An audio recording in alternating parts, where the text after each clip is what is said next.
¿Qué tal, amigos? Buenas noches a un programa más de Somos el Combo, un programa que conduzco junto a mi colega Sonny Figueroa y que se transmite por la televisión, Más TV y en redes sociales.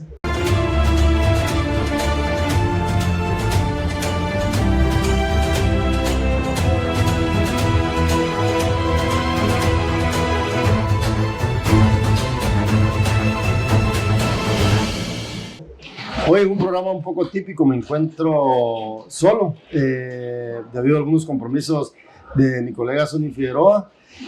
Sin embargo, pues como todos los jueves, un nuevo programa de Somos el Combo. Y esta noche tenemos a un invitado. Se trata del ex canciller Edgar Gutiérrez, quien además es analista político. Edgar, buenas noches, bienvenido a Somos el Combo. Hola Marvin, gusto saludarte, buenas noches. Gracias, Edgar, por aceptar la invitación. Sabemos que la agenda es bastante ocupada a veces, pero te agradecemos mucho por haber aceptado la invitación. Y obviamente partiendo de un tema general que nos interesaría platicar con vos esta noche, es algo que tiene que ver con todo el gobierno de Alejandro Yamatei, ¿verdad? En una de tus columnas de opinión señalabas que el principal objetivo o una de las principales cosas de que debería hacer Bernardo Arévalo al momento de asumir la presidencia en Guatemala el 14 de enero del año 2024 es neutralizar al pacto de corruptos. ¿A qué te referís con eso? Bueno, el principal enemigo de la democracia, del desarrollo, del bienestar de la población, de quienes le votaron a Bernardo, sorpresivamente, es el pacto de corruptos. El pacto de corruptos, como todos sabemos, es una alianza informal de políticos tradicionales, élites burocráticas, particularmente enquistadas en las Cortes y en el Ministerio Público, algunos empresarios y crimen organizado.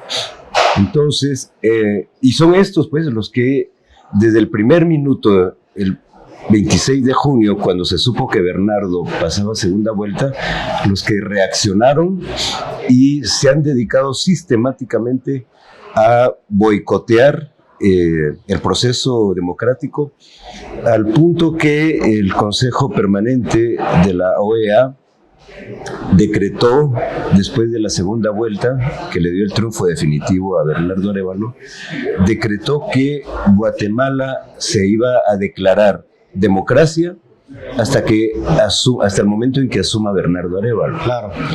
Entonces, pues sí, es el pacto de corruptos, no solo es el pacto de corruptos, es el pacto de crimen, es el pacto antidemocrático que estaba acostumbrado a manejar el monopolio del poder en los últimos 4 años y que se resiste a perder una pieza clave de ese poder, que es el organismo ejecutivo. Edgar, digamos, nosotros constantemente en redes sociales utilizamos, incluso hay hashtag y todo que hablan sobre el famoso pacto de corruptos.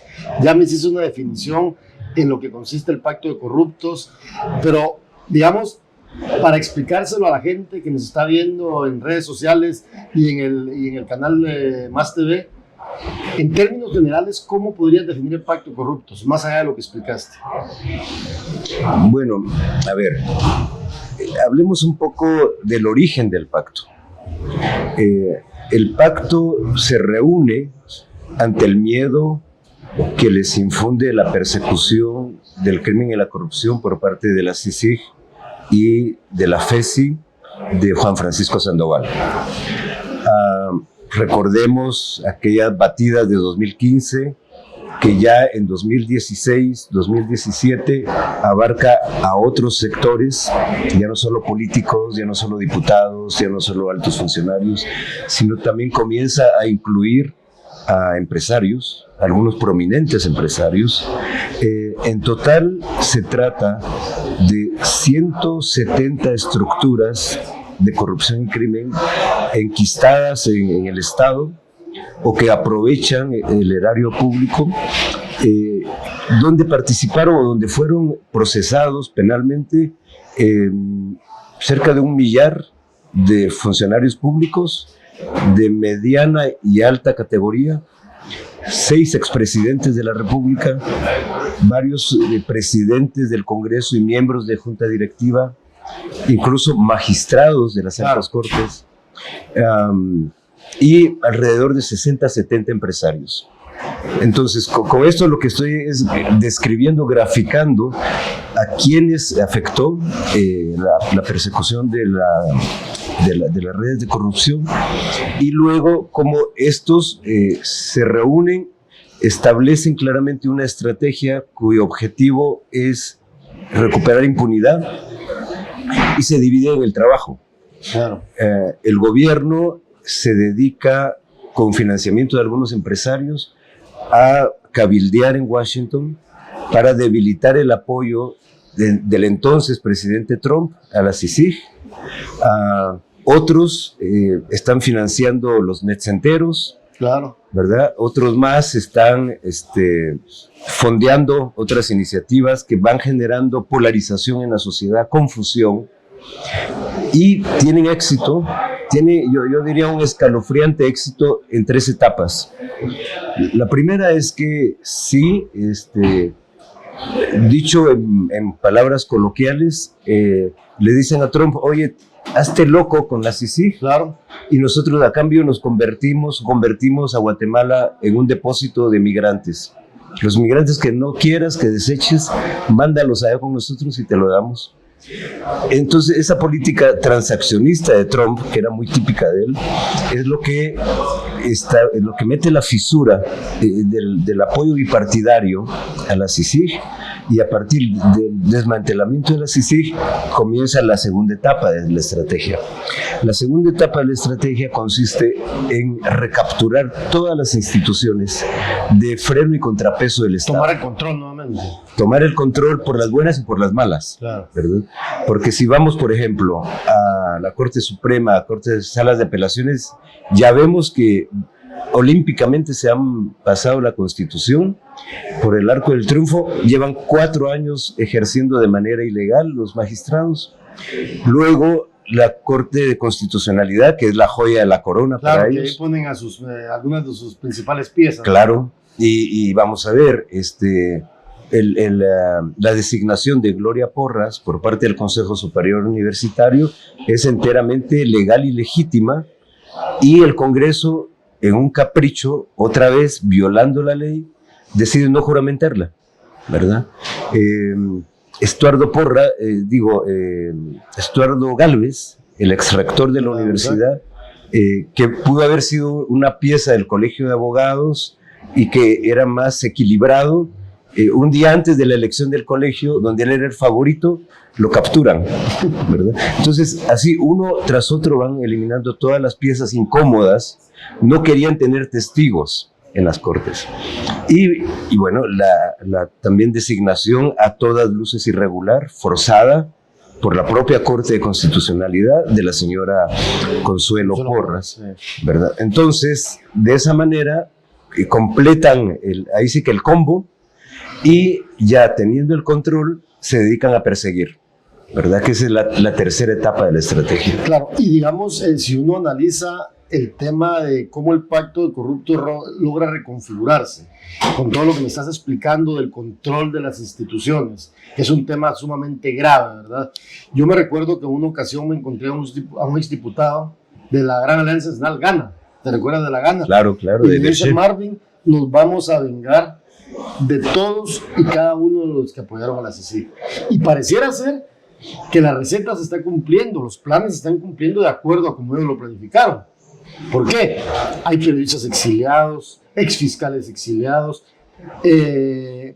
magistrados exiliados. Hay una serie de personas que han tenido que salir del país precisamente por todas esas dinámicas en las que tomaron el control. Y obviamente, el haber perdido las elecciones, Edgar, yo creo que eso los desconfigura aún más. ¿Cuál es tu interpretación de eso? ¿Crees que eso también aceleró algunos procesos, o qué pasa con esa situación donde pierden en las elecciones que no estaba dentro de sus planes? Claro, es que mira, lo has dicho muy bien, el plan era perfecto y lo venían ejecutando de manera eficaz, muy eficaz. Al día de hoy tenemos 41 operadores y operadoras de justicia en el exilio, en varios países. Tenemos decenas de periodistas y activistas sociales.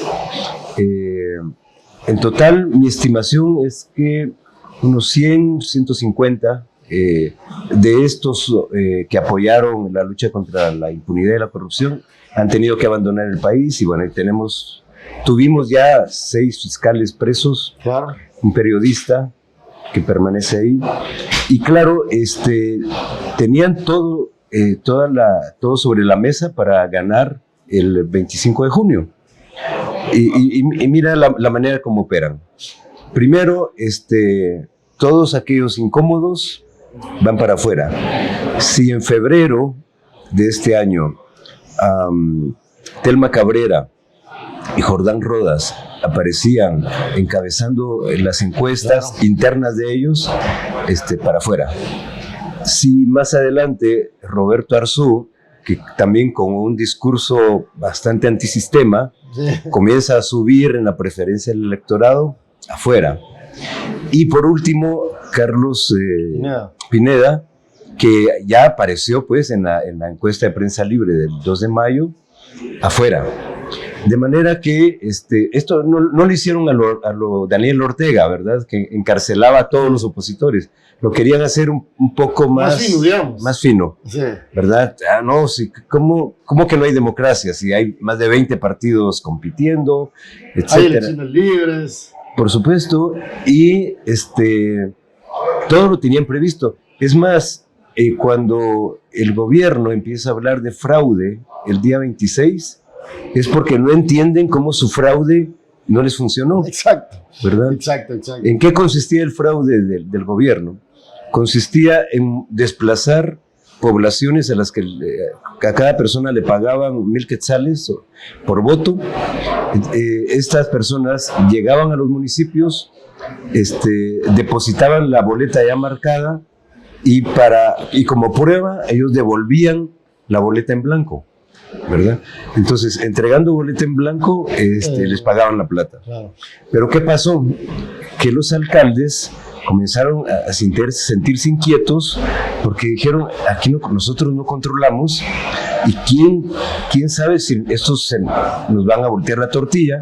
Entonces cerraron los municipios, impidieron que los autobuses entraran y se les frustró el fraude. Lo que querían hacer al final de Claro, cuentas. que era subir a Manuel Conde a la segunda vuelta.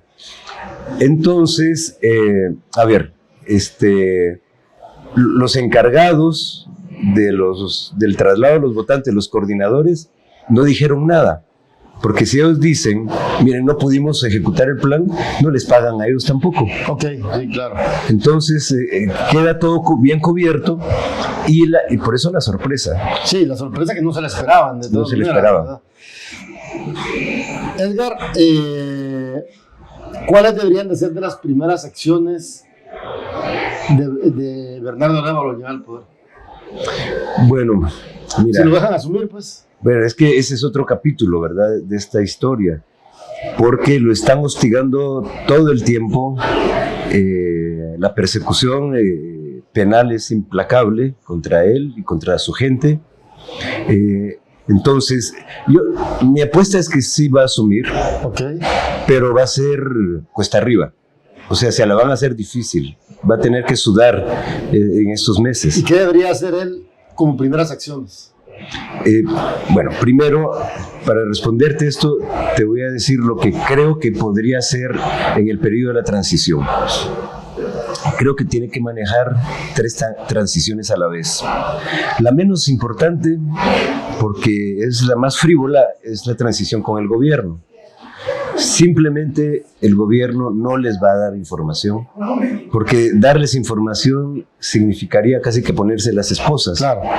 El legado es el peor legado que un presidente electo puede recibir, con instituciones en ruina, todo está podrido. Todo está podrido, esa es la palabra.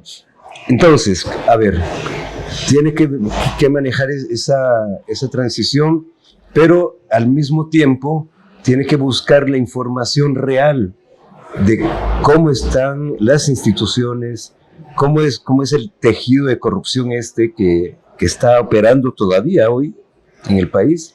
Esa es la primera. La segunda, la transición con movimientos sociales. Es que Semilla, todos sabemos, es un partido joven, pequeño, urbano, y no tiene tejido territorial, sí, ¿verdad? Para mí que uno de los temas de una transición con movimientos sociales es incorporar en la agenda de gobierno demandas o programas de los jóvenes que lo han hecho presidente, de los pueblos indígenas que están defendiendo la democracia con las movilizaciones, de las mujeres que también son muy relevantes como actores políticos, y conformando esa agenda, pues invitar o seleccionar participantes, porque aquí es otra historia, ¿verdad? ¿Con quiénes va a gobernar? Esa pregunta te voy a hacer antes de ir al corte. Hay mucha expectativa sobre el gobierno de Bernardo Arévalo, muchísimo, ¿sí? Mucha gente tiene expectativas sobre este nuevo gobierno. ¿Qué tipo de personas deberían de llegar al gabinete? Porque eso es importantísimo. Okay. ¿De qué tipo de personas debería rodearse Bernardo Arévalo?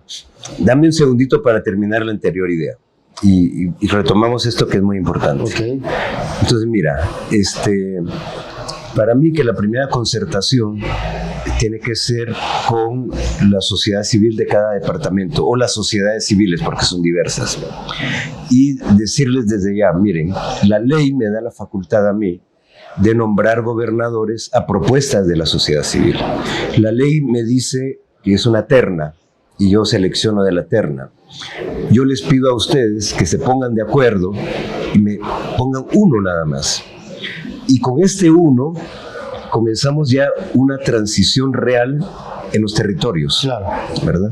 De esa manera va a tener una suerte de esquema de gobernabilidad en cada uno de los departamentos, que eso es muy importante para prevenir conflictos sociales. Y la tercera transición es con empresarios comprometidos con el Estado de Derecho, con la democracia, empresarios que no están acostumbrados a privilegios, ¿verdad? Porque esos son los que están en el pacto de corruptos. Claro. Y bueno, y con ellos hacer un pacto de gobernabilidad. Okay. Ahora, a tu pregunta, ¿con quiénes? Bueno, hace 20 años, un poco más, yo conocí el gobierno desde dentro, hice una especie de organigrama, no formal, sino real.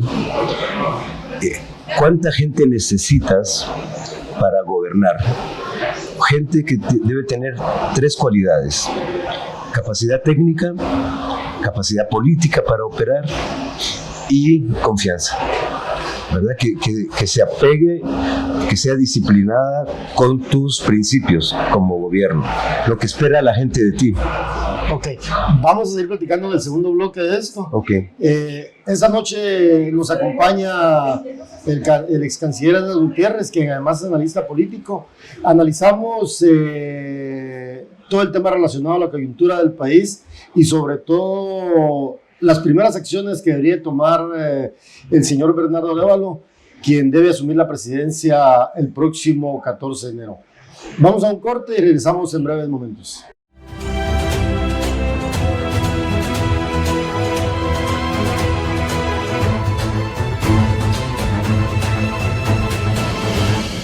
Gracias por continuar en el programa Somos el Combo, que se transmite por la televisión, Más TV y por redes sociales. Ahí abajito le van a aparecer mis redes sociales, Marvin del Cid, y las redes sociales de mi colega Sony Figueroa, para que nos sigan y nos dejen sus comentarios y nos digan qué les parece el programa o qué otros temas les gustaría que abordáramos en las próximas entrevistas. Recuerden que Somos el Combo, analizamos la realidad nacional, hacemos entrevistas y presentamos investigaciones periodísticas. No está de más recordarles que hace una semana publicamos nuestra nueva investigación periodística en Vox Populi, que le va a aparecer ahí abajo también, y donde hablamos de cómo el condominio Bellavista en Jocotenango, Zacatepeques, se ha convertido en el refugio de Miguel Martínez. ¿Quién es Miguel Martínez? Como muchos de ustedes saben, Miguel Martínez es la pareja del presidente Alejandro Yamatei y es el ex jefe del centro de gobierno. una persona que desde que llegó al cargo en el centro de gobierno y dejarlo posteriormente, tuvo mucho poder político y el cual sigue teniendo. Esa investigación la puede leer en voxpopuliwate.com, ahí le va a aparecer abajito la dirección.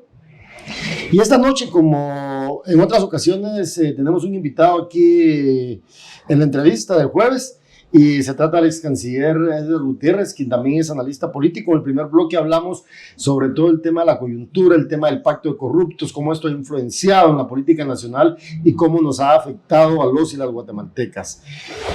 Edgar, creo que hay un tema muy importante y que es relevante que lo abordemos. Bernardo Arévalo llega con un Congreso completamente contrario. ¿Por qué? Porque no nos esperábamos que el Congreso quedara configurado de esa forma. Si bien Semilla logra ingresar 23 diputados de los 158, aún es una fuerza minoritaria. ¿Qué va a pasar en el Congreso, Edgar? ¿Cuál es tu interpretación? Tomando en cuenta que muchos diputados son parte del pacto de corruptos. Es correcto. Mira, dos escenarios veo para el Congreso. Un escenario es que Bernardo Arévalo, que tiene una herramienta poderosa, que es el Ministerio de Finanzas, cierre el grifo de la corrupción y someta al Congreso a una suerte de síndrome de abstinencia de corrupción. Esto prefigura un Congreso fragmentado, sin liderazgos, y que poco a poco va como alineándose, ¿verdad? De todos modos, con el hecho de tener neutralizado el Congreso para Bernardo Arévalo y el futuro gobierno, ya es una gran ganancia, es un avance. Es un avance, es una cierta tranquilidad que los dejen trabajar a ellos.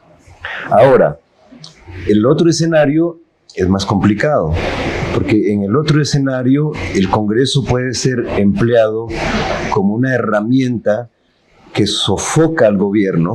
Y de chantaje político. Por ejemplo, citar todos los días a los ministros, a los viceministros, a los secretarios, interpelarlos. O sea, convertirse una legión imagínate una legión de mosquitos que te están zumbando todo el tiempo y te impiden trabajar. Paralizan entonces el aparato gubernamental. Esto, en estas condiciones, ellos lograrían que la gente comience a desencantarse del gobierno, a decir, híjole, no está caminando nada, y en condiciones de baja del apoyo popular del gobierno de Bernardo Arévalo, abrir un tercer escenario, que es el más crítico, que yo le llamo el escenario de la peruanización. Lo que hicieron con el presidente Castillo, un juicio político para destituirlo. Separar a Bernardo del cargo.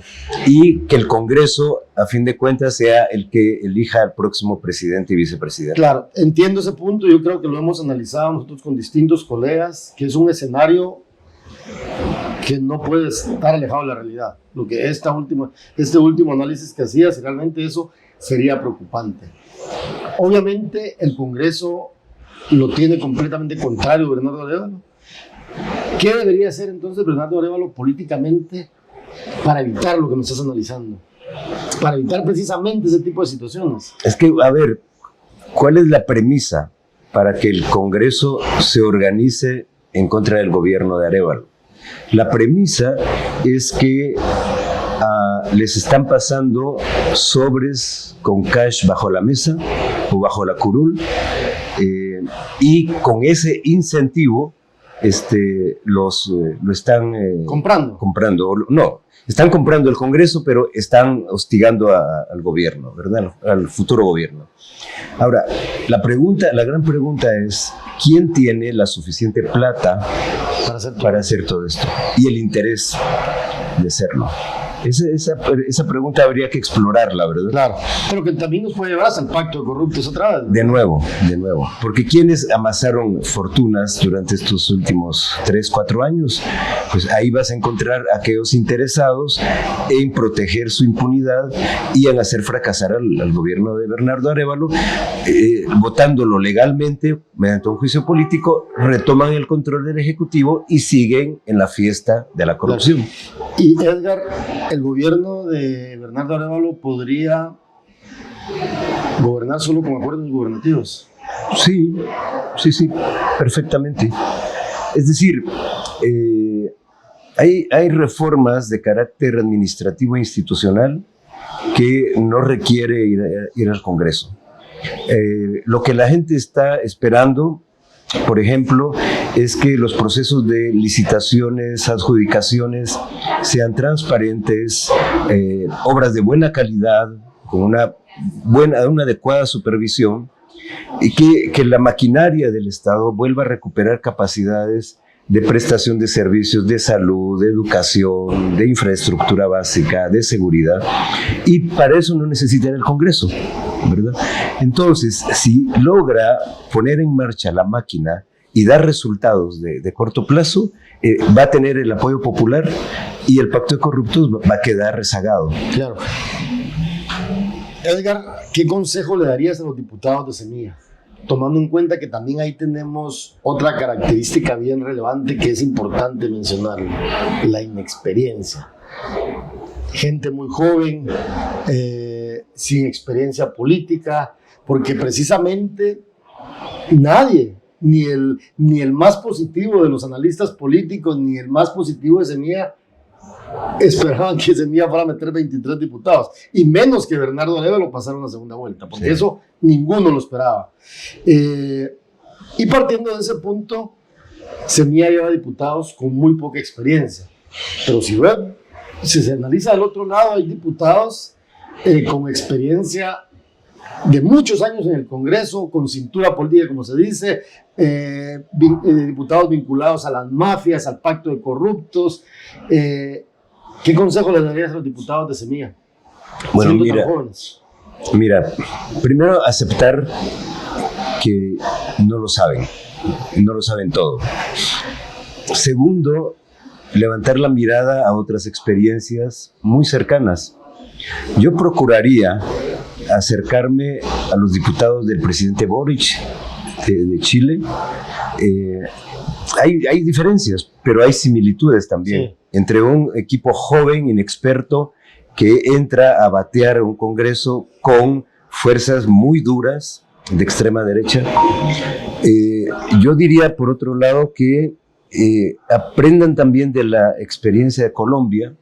El presidente Petro igual llegó con una bandera anticorrupción y un equipo joven que decía: no nos vamos a contaminar, aquí vamos a ir por nuestro lado, sin cintura política, y su agenda, que era mucho más ambiciosa, la de Petro, que la de Bernardo Arévalo. Bueno, un territorio mucho más grande, ¿verdad? Otras complejidades, ¿verdad? Sí. Pero, ¿qué es la lección a aprender ahí? Que hay que aprenderse a mover, aún en el pantano, sin necesariamente... O sea, una cosa es negociar y otra cosa es entrar en juegos de corrupción, ¿verdad? Entonces, yo diría eso, pero quizá antes que cualquier cosa, y no solo los diputados, todo el gobierno, hay una enorme responsabilidad histórica de todos ellos, y tienen que estar a la altura, porque si el gobierno de Bernardo Arévalo, si su bancada fracasan, esto va a representar para Guatemala un retroceso de 30 años o más. Es muy delicado lo que estamos jugando, los destinos que se están poniendo en juego, digo. Y ser conscientes de que se necesita gobernar con inteligencia emocional también, que un poco de humildad, diría yo. Claro. Y eso, yo creo que por otro lado, cuidar mucho la unidad interna. Claro.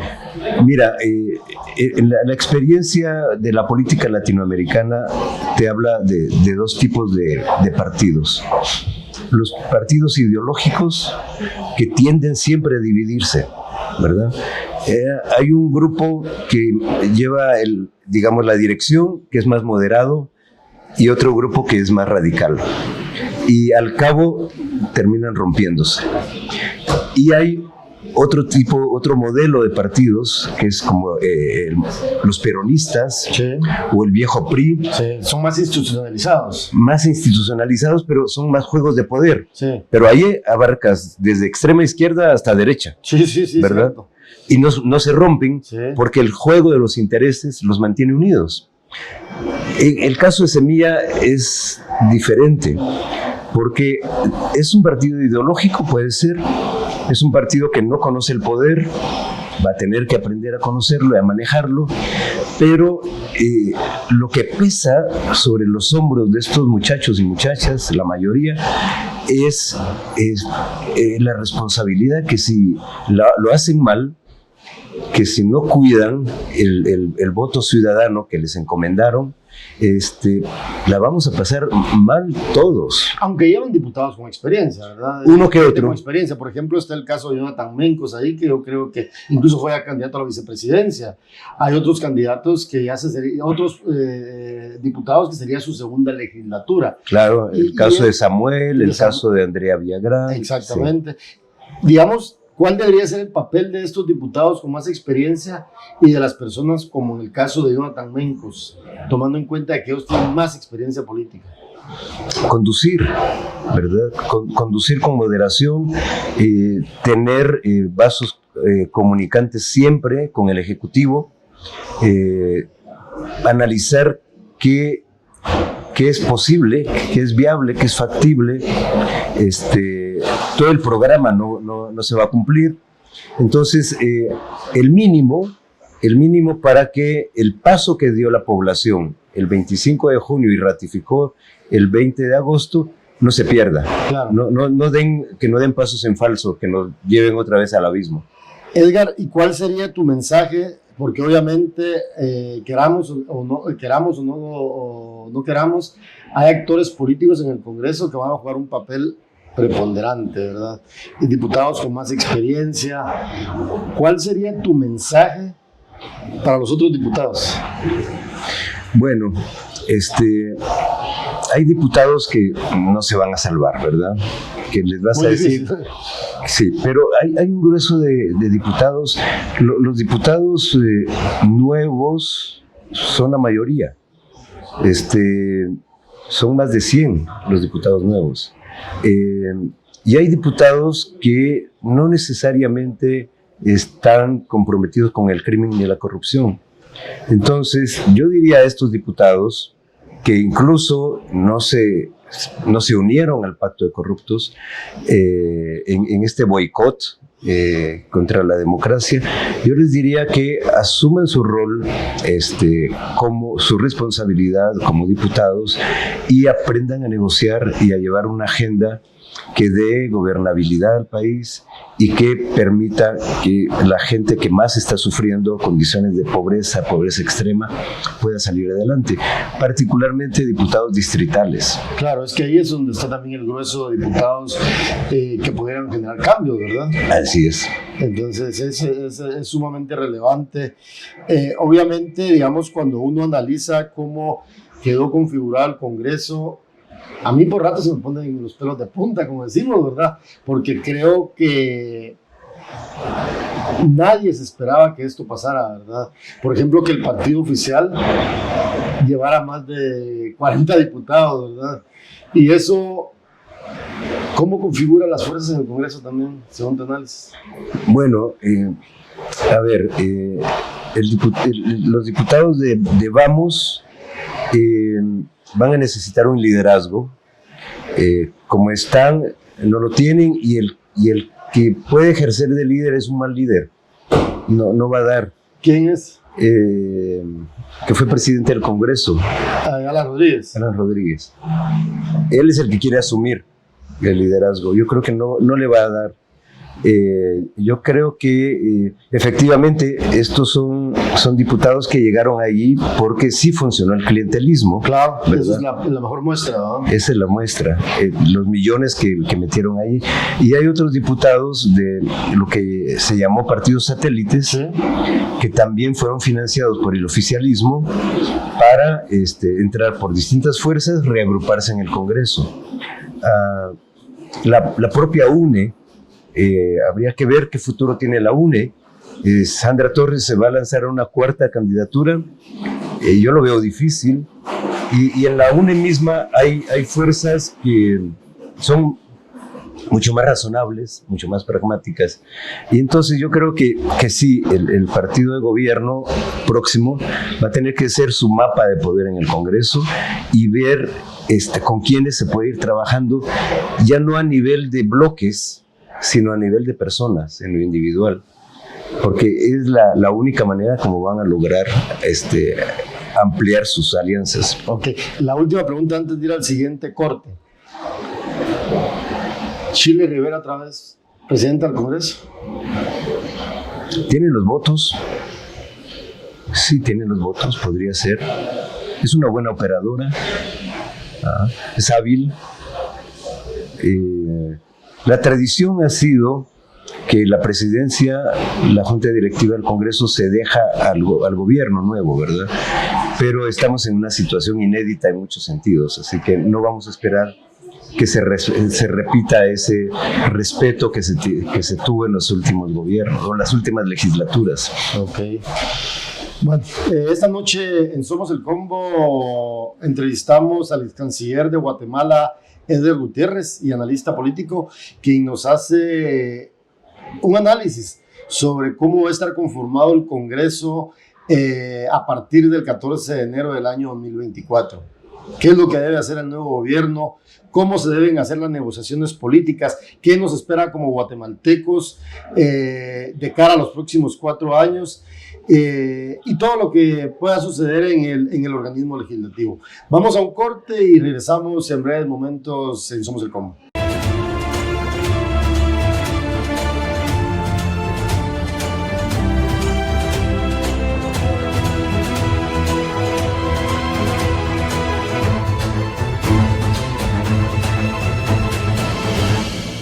Gracias por continuar en el programa Somos el Combo, un programa que se transmite por la televisión Más TV y que se transmite por redes sociales. Ahí abajito en pantalla le van a aparecer nuestros nombres, Marvin del Cid y Sonny Figueroa, para que nos sigan, nos dejen sus comentarios, recomendaciones y qué otras entrevistas que quiere que realicemos. Esta noche entrevistamos al ex canciller Edgar Gutiérrez y analista político, quien nos hace un análisis sobre la coyuntura nacional y sobre todo lo que está aconteciendo en Guatemala y sobre todo qué va a pasar a partir del 14 de enero del año 2024 cuando asume Bernardo Arévalo. Edgar, una pregunta que no queremos dejar de hacerte, porque precisamente lo decías en una de tus columnas, que estimaba la fortuna de Miguel Martínez, la pareja del presidente Alejandro Yamatei, en más de 3.000 millones de euros, según tus propias palabras. ¿Cómo llegaste a ese cálculo? ¿De dónde viene ese dinero, según tu interpretación? Bueno, a ver, para hablar de números antes tenemos que hablar del modelo de corrupción que se instaura bajo Yamatei. Es muy diferente al modelo de Jimmy Morales y de gobiernos anteriores. ¿Por qué es diferente? Porque, a ver, con Otto Pérez tenías 2, 3 cabezas. Tenías Sinibaldi y tenías Roxana Valdetti. Con Jimmy Morales tenías todavía más fragmentada la coima. Con Miguel Martínez, con Yamatei, el asunto funciona de esta manera. El llamado centro de gobierno, que fue desmantelado teóricamente o técnicamente a fines del 2020, lo que hizo el centro de gobierno era delegar gente de Miguel Martínez en cada una de las dependencias. No hubo dependencia que no se salvara. Que no tuviera control. Y cuando tú analizas quiénes participaban en las juntas de licitación, varios nombres repetidos. Y cuando vas identificando cada uno de estos nombres, vas a encontrar que estuvieron en el primer centro de gobierno de 2020. Esta estructura se sobrepone a los ministros, a los secretarios, y que normalmente eran los ministros secretarios los que armaban su propio paquete, ¿verdad? Y reportaban una parte arriba. No, ahora es un control total desde el principio del sistema. Y todo esto se coordina con operadores muy experimentados en la llamada Casa Verde.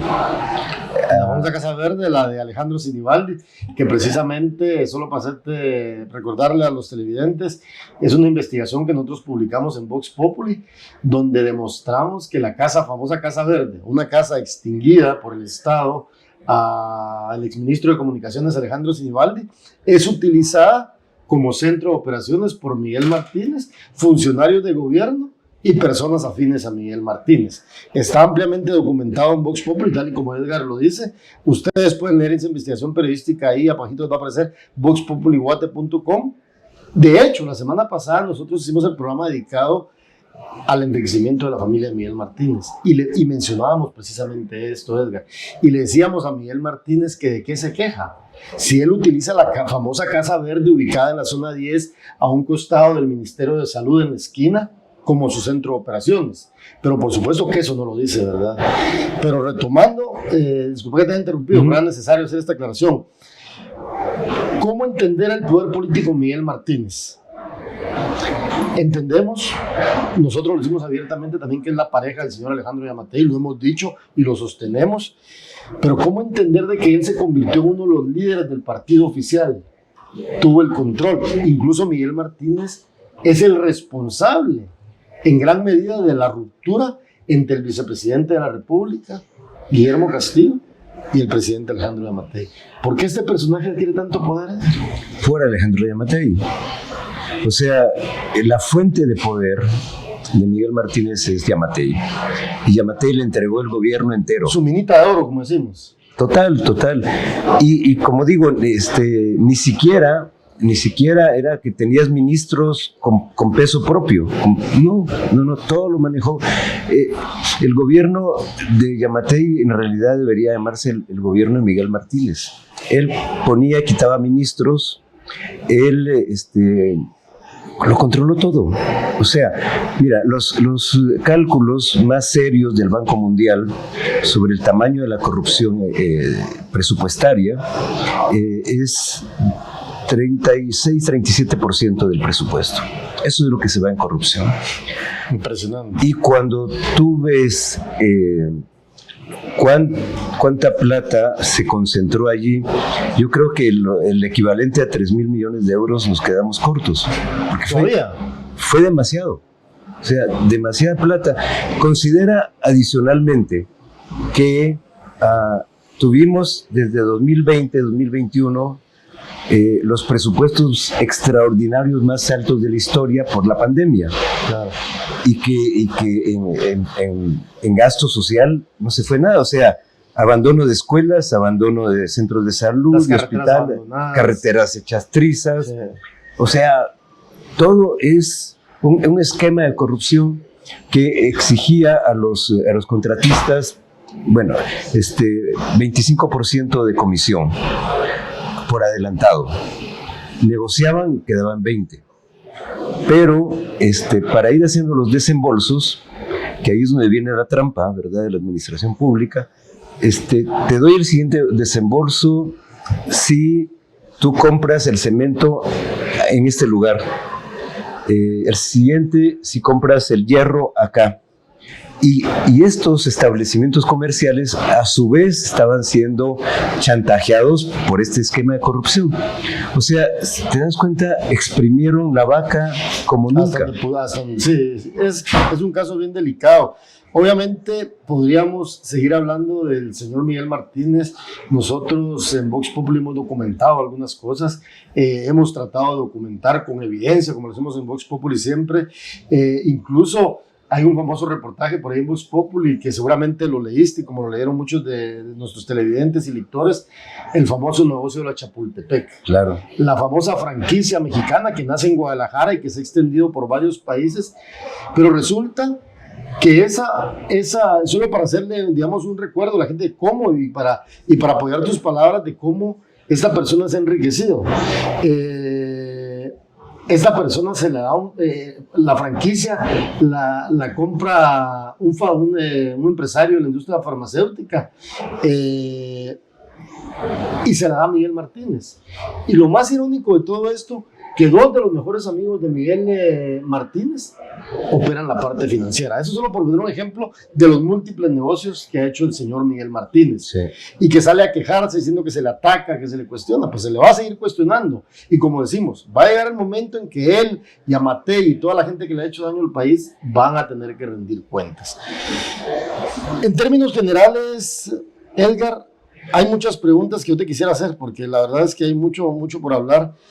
¿Cómo podrías describir en términos generales la administración del señor Alejandro Yamatei? Una calamidad total. Mira, deja al país en ruinas, postrado, sin instituciones, sin moral de servicio público, un Estado ausente, corrompido completamente. Absolutamente, hasta la última médula llegó la corrupción esta vez. Y sobre eso es lo que tiene que trabajar Bernardo Arévalo y su equipo. Mira, con Yamatei ya no hubo plazas fantasmas, hubo plazas rebotadas, les llaman ellos. ¿En qué consiste esto? En que te contratan, sobre todo hay ministerios que tienen bajos estándares de calidad para admisión. El MISIBI, desarrollo los social. Los amigos de Miguel Martínez pararon ahí, por ejemplo. Por ponerte un ejemplo, gente sin experiencia, amigos de los compadres, de los amigos, ahí pararon, ¿verdad? Pues sí. Te pagan 8,000, 10,000, 12,000 quetzales, no sé. Tienes que dar mínimo un 25% de tu salario.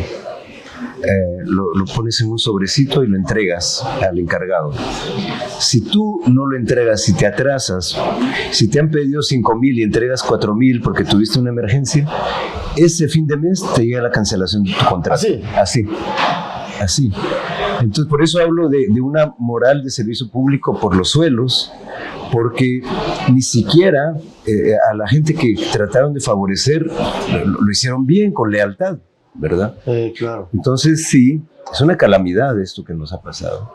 Edgar, y hay una pregunta que no quiero dejar de hacerte. ¿Cuál es tu interpretación del papel del sector empresarial organizado en Guatemala, del CACIF? ¿Cuál fue el papel que jugó a lo largo de esos 4 años? ¿Y qué papel debería? Porque finalmente es un grupo de contrapeso. Claro. ¿Qué papel deberían de jugar los próximos 4 años? Pues mira, ellos decidieron danzar en el pacto. No estoy hablando de todos. No todos, por supuesto. ¿Verdad? Hay honrosas excepciones, sí. Pero algunos líderes vocales de ellos decidieron danzar allí. Metieron la idea de que la persecución de la CICIG era ideológica, etcétera, etcétera. El sector empresarial no va a salir ileso de esta crisis. El propio CACIF ha caído en el aprecio popular. Sí, mucha gente rechaza al CACIF. Cuando tú ves encuestas, instituciones con menos prestigio, en el sótano siempre vas a tener el Congreso, en el siguiente sótano vas a tener los partidos políticos, y ahí muy cerquita está el CACIF. Sin embargo, cuando preguntas a la gente, ¿y qué piensa de los empresarios? Que no es lo mismo, ¿verdad? No son sinónimos. Los empresarios están mucho mejor calificados. Yo creo que va a haber, si acompañado de un avance democrático en el país, de lucha contra corrupción, lo lógico es que el sector empresarial comience a crujir internamente también y que estas instituciones que ya son viejas, que no se han renovado, que si tú ves, cuesta encontrar una mujer dirigente. Claro, claro. Bueno, esto va a ir crujiendo, este esquema va a crujir y van a salir las empresas que sí realmente compiten, que sí necesitan reglas estables, que necesitan Estado de Derecho y no privilegios, ¿verdad? Eso es lo que necesariamente tendría que acompañar un proceso de cambio en el país. Bueno, yo creo, ya ven, señores empresarios, si están viendo este programa, el papel de ustedes es fundamental, porque hay que reconstruir un país tomado por el pacto de corruptos. Y yo creo que es el momento para que ustedes hagan su trabajo como debe de ser. Edgar, hay un tema que tampoco, ya casi para ir cerrando el programa, el tema de la señora Consuelo Porras, la jefa del Ministerio Público y Fiscal General. Una funcionaria, incluso señalada por el Departamento de Estado como ser uno de los actores corruptos, se le retiró la visa a ella, como muchas otras personas vinculadas a casos de corrupción, producto de la persecución del Ministerio Público. Hay exfiscales, jueces, periodistas, líderes sociales en el exilio. ¿Cuál es tu interpretación del papel de Consuelo Porras en todo este engranaje de política, corrupción, impunidad, poder? Bueno, Consuelo Porras ha convertido al Ministerio Público en el búnker del pacto de corruptos. Ella, o sea, uno no puede entender ni explicar su actitud a partir de lo racional, mucho menos a partir de lo legal. Sí, mucho menos. Es fanatismo lo que la mueve, es una actitud ideológica extremista. Realmente ella vive en una burbuja aislada enteramente. ¿Y cree que tiene la razón? Absolutamente. Igual que su fiscal, el señor Rafael Curruchiche. Así es. Ellos terminan su día diciendo: le hemos cumplido a Guatemala, la estamos acá salvando del comunismo. Pues ahora que Guatemala, ¿verdad? Pero así, o sea, es una auténtica Torquemada la señora Porras. Y como digo, se está convirtiendo en el último, en el búnker del pacto. Ahora bien, veamos las piezas un poco más allá de Consuelo Porras.